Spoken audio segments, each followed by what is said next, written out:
Hey guys, this is Unipsif Antonows here, and today I'm going to give you guys my thoughts on the Blue-Green Vacations Daytona duels from last night.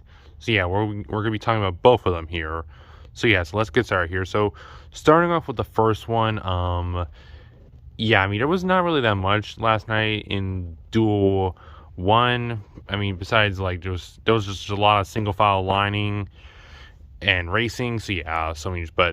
So just not much really happened in Duel 1 here. But we'll still talk about this here, and we'll talk about the second one here. Just once again, just not much really happened in Duel 1. But it was okay, I guess, but not the best here. And it was intense at the end when there was a lot of battling out here. Like, they usually just do this a lot at super speedways. So just not really a surprise right there. So just that's that there. But talking some other stuff about just with this duel here, like, there was actually one thing that actually happened here, which it was actually with pit road here, which was actually with Chandler Smith, which was one of the open cars. He was actually caught speeding on pit road, which, he had to race his way into the Daytona 500 to beat Zane Smith, who was the other open car. Chandler Smith, though, was busted for speeding along with Stenhouse, which you guys know I do not like Stenhouse. Chandler Smith, which was one of the open cars, he was caught speeding on pit road. And that just ended his chance of making it into the Daytona 500, unless if something happened to Zane Smith, like if he crashed out or something. But that did not happen because Zane Smith finished the race, and he will race in the Daytona 500, which is our defending Truck Series champion. Which also just means that all three reigning champions from each series, which is Logano, Ty Gibbs, and Zane Smith, all of them will race in the Daytona 500, which is the first time that all three reigning champions will race in the Great American Race. So that's pretty nice there. I had a feeling Zane Smith was going to make it in since, front row runs really well at super speedways. But moving on to the other stuff from Duel 2, we of course know Joe Logano won it by just dominating the second half of it after his teammate Blaney led the first half until they went to pit road. Logano, he just did what he had to do, like what he's done in the past at the duels. You guys of course know I'm not a Logano fan that much. But Christopher Bell, though, he was charging on that final lap there. I thought for a moment he was going to get it, but Logano just had his teammate Blaney behind him, and that just gave him a push right there. So now Logano will start third in the Daytona 500. But Ford is probably looking very fast for this race here. I'm watching them out since Blaney, in my opinion, could be a great pick to win this race, since he's come so close so many times in the Daytona 500. Especially since he's actually finished second twice, which was 2017 and 2020. We of course know what happened in 2020, which, we of course know. And he almost won last year until he got blocked by Cindric. But Blaney, I would think he has a great shot at winning the Daytona 500s, but we'll just see how he does on Sunday. But moving on now to the second duel race, this one was honestly much better than the first one. There were actually only two cautions for incident. One was for Justin Haley losing a window on his right side. That reminded me of another one that happened at Talladega last fall. I think it was Ty Dillon who had that issue, I think. If I'm wrong, correct me on that there in the comments.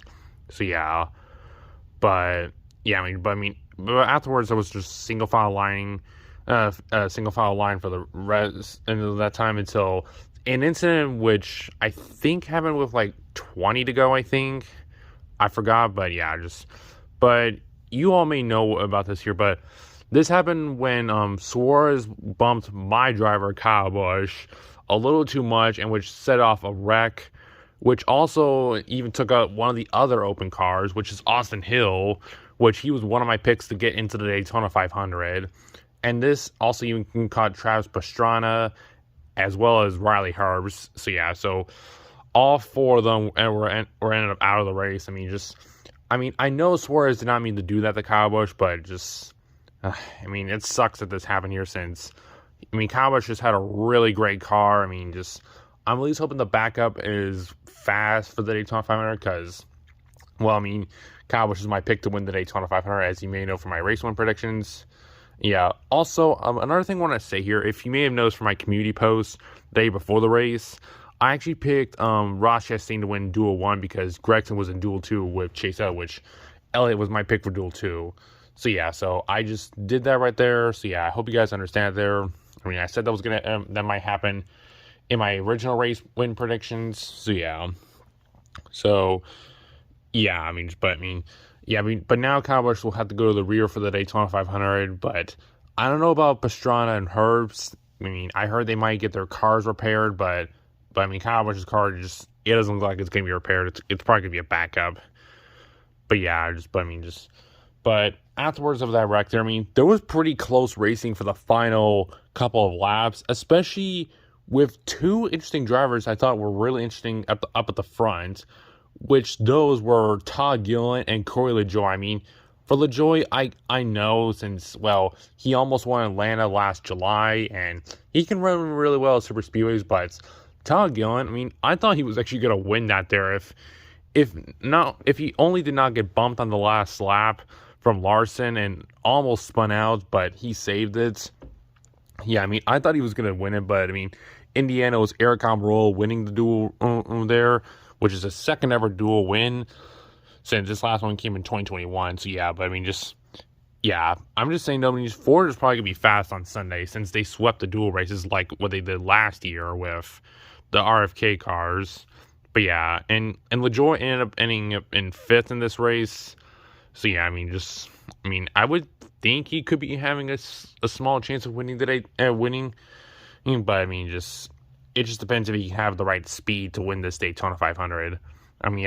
He had a good car at Atlanta last July, but ended up getting wrecked on the final lap. But yeah, but we'll see how he does though on Sunday with everybody else. But yeah, but overall, I would say Duel 2 was better than Duel 1 since there was a lot more action in it. But yeah, but still. But now with this done though, we have the Daytona 500 field set. Yeah, and Logano and Almirola will start in row number 2. Yeah, and Bell and Cindric, I believe, will be in row 3. Yeah, Cindric, I believe he finished second last year in the dual races, and he finished second again. So, Cindric is honestly a good Daytona racer, I must say. So, yeah, I would say he could have a chance of winning back-to-back Daytona 500s, but we'll see how he does, though. But, yeah, I would say Blaney is also one of my top 5 picks. So, yeah, but, since he's been really fast at super speedways, so, yeah. But, yeah, but of course my main pick is Kyle Busch, though, but I just hope his backup car is fast. But, yeah, still. And also, one more thing I must mention here, Connor Daly was the other car to get into the Daytona 500 after having those issues, which, yeah, I'm surprised he even made it in there. So, yeah, just glad Connor Daly got in, but sucks for Austin Hill, though, since he didn't make it in. But, yeah, but those are just my thoughts on the dual races here. So, yeah, but, so, we still got the Daytona 500 coming up this Sunday, so looking forward to it and to seeing who wins the Great American Race. So, yeah, so hope you guys enjoyed this race review here, and stay tuned for the Daytona 500, which is coming this Sunday. So, yeah, so anyways, thank you guys for watching, and I'll see you guys later.